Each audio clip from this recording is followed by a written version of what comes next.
Bonjour les enfants, cette vidéo est là pour venir un peu en complément du travail que vous avez fait sur les disciples d'Emmaüs. Souvenez-vous de ces deux disciples qui repartent tout tristes le dimanche de Pâques, tout tristes parce que Jésus est mort et qu'ils pensent que tout est arrêté, tout est fini. Alors peut-être qu'ils ont un petit espoir en eux, puisqu'ils ont attendu la fin de la journée pour partir. Il est certainement vers 17h, et donc ils ont attendu tout le dimanche de Pâques, peut-être à la suite des femmes qui leur annoncent qu'elles n'ont pas vu le corps de Jésus et que des anges disent que Jésus est ressuscité. Eux se disent, peut-être qu'il va apparaître. Et peut-être qu'elles l'ont attendu toute la journée. Puis à 17h, ils se sont dit, non, vraiment, il ne viendra pas. Et Jésus vient sur leur chemin. Alors ce qui est intéressant, c'est que nous ne connaissons pas le nom de ces deux disciples. Nous en connaissons un, qui s'appelle Cléophas. Donc ils partent, ils sont tous les deux, Cléophas et son compagnon, ils sont tous les deux, ils partent de Jérusalem, ils vont à Emmaüs, qui est à 2 heures de marche, et ils sont en train de deviser et de discuter justement de ce qui est arrivé et de la mort de Jésus. Ils sont déçus parce qu'ils pensaient que ce Jésus était vraiment le Messie, celui qui allait venir sauver Israël, et en fait il est mort sur la croix, et visiblement il est bien mort. Et Jésus vient au milieu d'eux.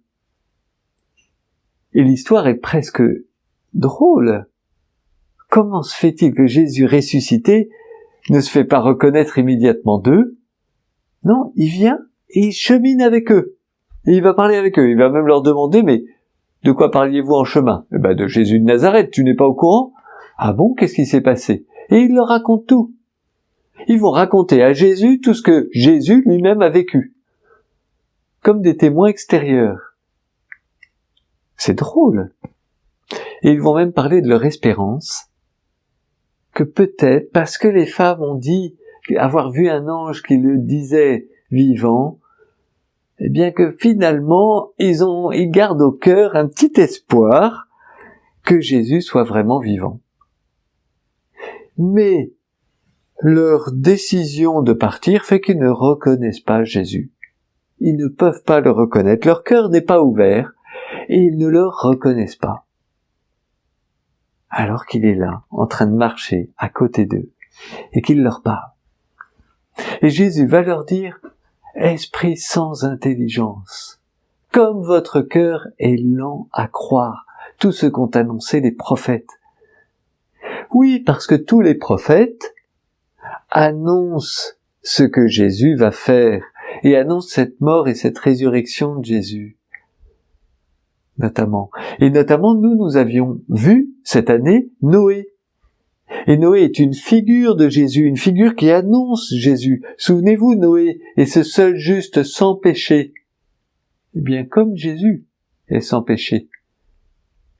Et ce Noé qui va par la foi, dans la foi, bâtir cette arche sur les commandements de Dieu, alors qu'il est en plein désert, que ça n'a aucun sens a priori.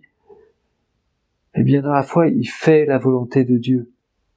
Eh bien, de la même façon, Jésus fait la volonté de son Père, même si ça semble ne pas avoir de sens. Et il va aller, lui, sur la croix pour mourir. Et cette arche, qui va sauver 8 personnes en tout, Noé, sa femme, ses 3 fils, et les 3 femmes de ses fils. 8 personnes qui sont sauvées par l'arche, eh bien, en fait, qui manifeste le début de l'humanité qui est sauvée par la croix de Jésus. Jésus monte en croix pour nous sauver, pour sauver toute l'humanité. Eh bien, voilà ce que Jésus va commencer à raconter, pas simplement Noé, mais Moïse, Joseph, toutes les figures, il va leur raconter, leur dire et leur montrer que les Écritures manifestaient que lui allait mourir, que le Messie allait mourir, et ressuscité. Et puis ils arrivent au village, à Emmaüs, et ils arrivent à destination. Et donc Jésus fait mine de partir. Et eux leur disent, mais non, reste avec nous, il se fait tard. Et reste avec nous parce qu'ils sentaient leur cœur tout brûlant, ils vont le voir après. Vous voyez, quand Jésus leur expliquait les Écritures, c'était une joie pour eux, une joie sans faille.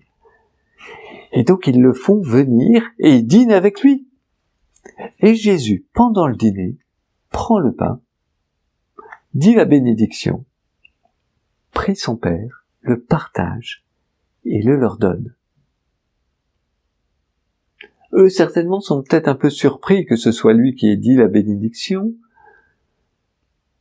que ce soit lui qui leur donne le pain, alors qu'il est invité normalement. Mais ils mangent le pain. Et à ce moment-là, pouf! D'un coup, leurs yeux s'ouvrent. Ils se disent, mais c'est lui! C'est Jésus vivant, ressuscité. Et ils regardent et il n'y a plus personne. Et oui, parce que qu'est-ce qu'a fait Jésus? Jésus a célébré pour eux la première messe. Ce qu'il fait quand il prend le pain et qu'il le partage et le leur donne, c'est ce qu'il a fait au dernier repas avec ses disciples. Et c'est ce que nous faisons à chaque messe. Et Jésus, quand il a donné le pain, en fait, s'est rendu présent. Ce pain, c'était son corps. Et quand les disciples ont mangé son corps, eh bien, Jésus est venu en eux. Et donc, Jésus n'est plus devant eux, mais il est en eux. Et ils ont communié au Seigneur Jésus, vivant, ressuscité. Et avec cette foi qu'ils ont de Jésus vivant, ressuscité, ils savent qu'il est en eux. Alors là, ils ne tiennent plus. Oh, ils sont fatigués par la marche, mais peu importe. Ils repartent à toute vitesse vers Jérusalem. Ils ont fait 2 heures de marche et ils repartent pour 2 heures de marche. Il est certainement 19h30, 20h.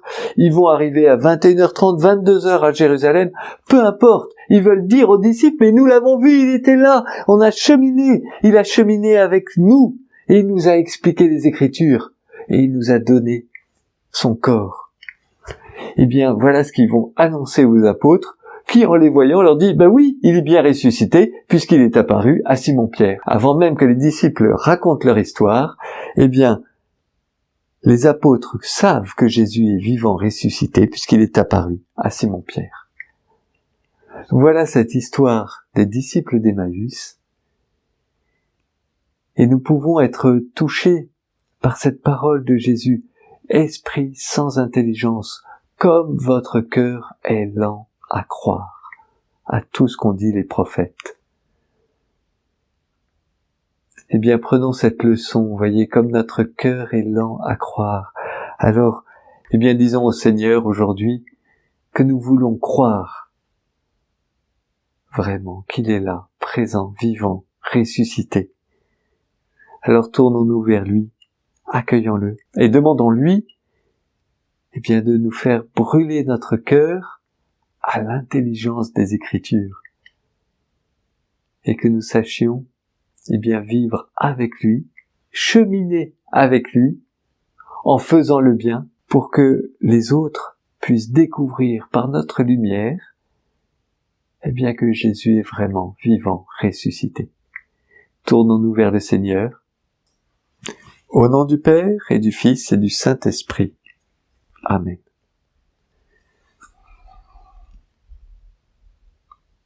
Seigneur Jésus, nous voulons nous mettre devant toi, nous mettre en ta présence.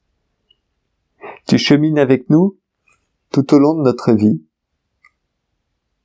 et tu nous appelles à croire, à ouvrir notre cœur pour croire que tu es là, vivant, ressuscité, et que tu puisses faire brûler notre cœur à l'intelligence des Écritures.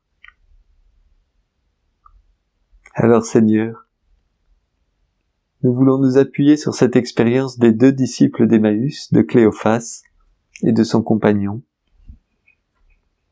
et nous voulons poser cet acte de foi, oui, croire, que même si nous ne te voyons pas, tu es là, présent dans nos vies, et tu nous fais cheminer. Et nous voulons t'écouter du fond de notre cœur pour que tu nous aides à vivre selon ton amour. Alors avec toi, aujourd'hui, nous osons prier. Notre Père, qui es aux cieux, que ton nom soit sanctifié, que ton règne vienne, que ta volonté soit faite sur la terre comme au ciel. Donne-nous aujourd'hui notre pain de ce jour. Pardonne-nous nos offenses, comme nous pardonnons aussi à ceux qui nous ont offensés. Et ne nous laisse pas entrer en tentation, mais délivre-nous du mal. Amen. Le Seigneur soit avec vous et avec votre esprit. Que Dieu Tout-Puissant vous bénisse, le Père, le Fils et le Saint-Esprit. Amen. Bonne journée les enfants et bon cheminement avec le Seigneur Jésus, vivant ressuscité. Amen. Alléluia.